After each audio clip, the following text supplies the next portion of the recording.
Sebulan telah berlalu sejak pertemuan pertama Ken dengan orang tua Selendia yang berakhir dengan suasana tegang. Meskipun ayah Selendia, Chimo, masih bersikukuh menolak hubungan mereka, cinta antara Ken dan Selendia semakin kuat. Ken, pria berusia 32 tahun dengan penampilan maskulin yang penuh tato bekas masa lalu, tahu bahwa dia tidak memiliki pekerjaan tetap atau harta yang berlimpah.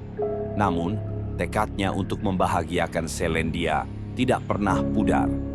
Pada suatu sore yang cerah, Ken memutuskan untuk melamar Selendia.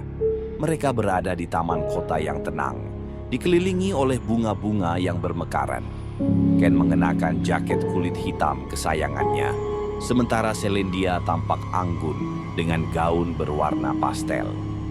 Ken berlutut di hadapan Selendia, menggenggam sebuah cincin sederhana yang dihiasi batu kecil namun bersinar indah. "Selendia, aku tahu hidupku jauh dari sempurna, tapi aku mencintaimu dengan sepenuh hatiku. Maukah kau menikah denganku?" kata Ken dengan suara yang bergetar. Selendia terkejut. Matanya membesar, tapi kemudian senyumnya merekah penuh kebahagiaan. Meskipun ia tahu Ken tidak memiliki pekerjaan tetap, ketulusan pria itu membuat hatinya luluh. Namun sebelum ia sempat menjawab, pandangannya menangkap sesuatu yang membuat tubuhnya membeku. Di kejauhan, di bawah bayangan pohon besar, berdiri sosok seorang gadis bergaun putih panjang. Wajahnya pucat dengan mata yang menyorot tajam, penuh kemarahan. Rambut hitam panjangnya terurai acak. Gadis itu menggeleng-gelengkan kepala dengan gerakan yang aneh dan menyeramkan. Selendia merasa dadanya sesak, tapi ia mencoba mengabaikan sosok itu. Dengan suara gemetar, ia berkata, "Ken, Aku sangat mencintaimu." Namun dalam hatinya, bayangan gadis itu masih terus menghantuinya. Keesokan harinya, mereka memutuskan untuk kembali menemui orang tua Selendia untuk meminta izin menikah. Rumah keluarga Selendia tetap tampak sama dengan taman kecil yang rapi dan pagar putih bersih. Namun, suasananya terasa lebih suram dari biasanya. Chimo duduk di ruang tamu dengan wajah keras. Tubuhnya yang kekar dan rambut hitam dengan sedikit uban menambah kesan otoritas yang kuat.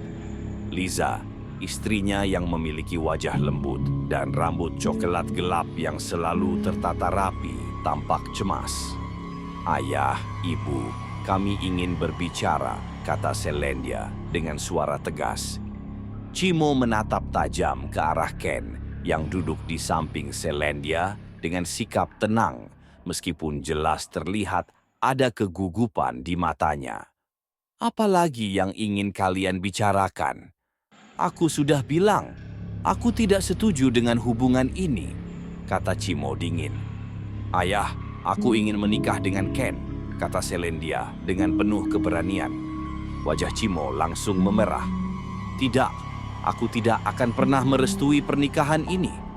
Kau pantas mendapatkan pria yang lebih baik, bukan mantan anggota geng motor yang hidupnya tidak jelas." "Ayah, Ken sudah berubah.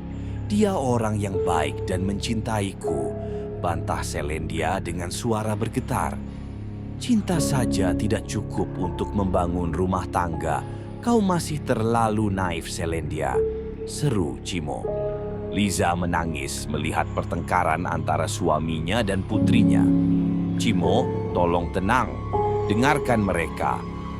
Namun Chimo tidak mendengarkan. Ia berdiri dengan penuh amarah. "Jika kau tetap memilih pria ini, maka anggap saja aku bukan ayahmu lagi." Selendia terkejut mendengar kata-kata itu. Air matanya mulai mengalir, tetapi ia tetap teguh pada keputusannya. "Kalau itu keputusan ayah, aku terima. Tapi aku tetap akan menikah dengan Ken. Aku mencintainya." Dengan hati yang hancur, Selendia meninggalkan rumahnya bersama Ken. Liza berlari mencoba menghentikannya, tetapi Selendia tidak menoleh lagi.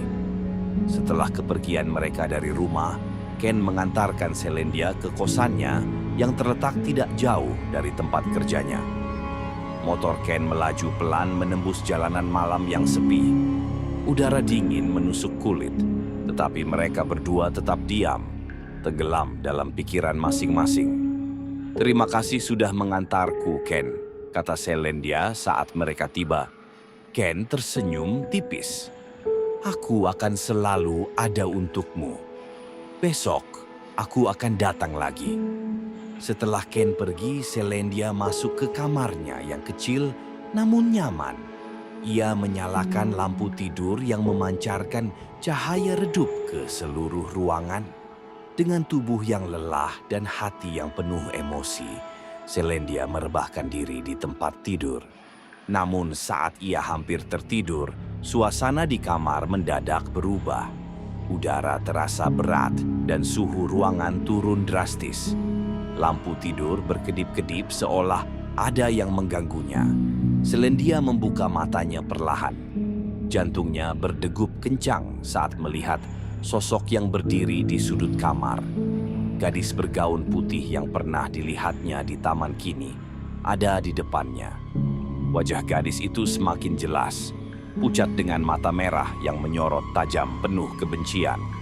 Rambut hitam panjangnya berkibar meskipun tidak ada angin. Bibirnya menyunggingkan senyuman mengerikan. "Ken milikku," suara gadis itu menggema di seluruh ruangan dengan nada yang dingin dan mengancam.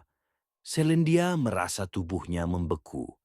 Ia ingin berteriak, tetapi suaranya seolah tertahan di tenggorokan. Gadis itu mendekat dengan langkah lambat, namun pasti. Tatapannya semakin tajam. "Jauhi dia, atau kau akan mati," ancamnya dengan suara yang bergetar penuh kebencian. Tiba-tiba lampu kamar padam total. Kegelapan menyelimuti ruangan, hanya menyisakan bayangan samar dari sosok gadis itu yang kini berada tepat di depan Selendia. Selendia berusaha bangkit dari tempat tidur, tetapi tubuhnya terasa berat. Gadis itu menunduk, wajahnya hanya beberapa inci dari wajah Selendia. Dengan keberanian yang tersisa, Selendia menutup matanya dan berdoa dalam hati. Saat ia membuka matanya kembali, gadis itu menghilang. Lampu kamar menyala kembali, dan udara yang berat perlahan menghilang. Selendia terisak, tubuhnya gemetar hebat. Namun satu hal yang pasti, bayangan mengerikan itu tidak akan mudah dilupakan. Ancaman gadis itu masih terngiang di telinganya. "Jauhi dia atau kau akan mati."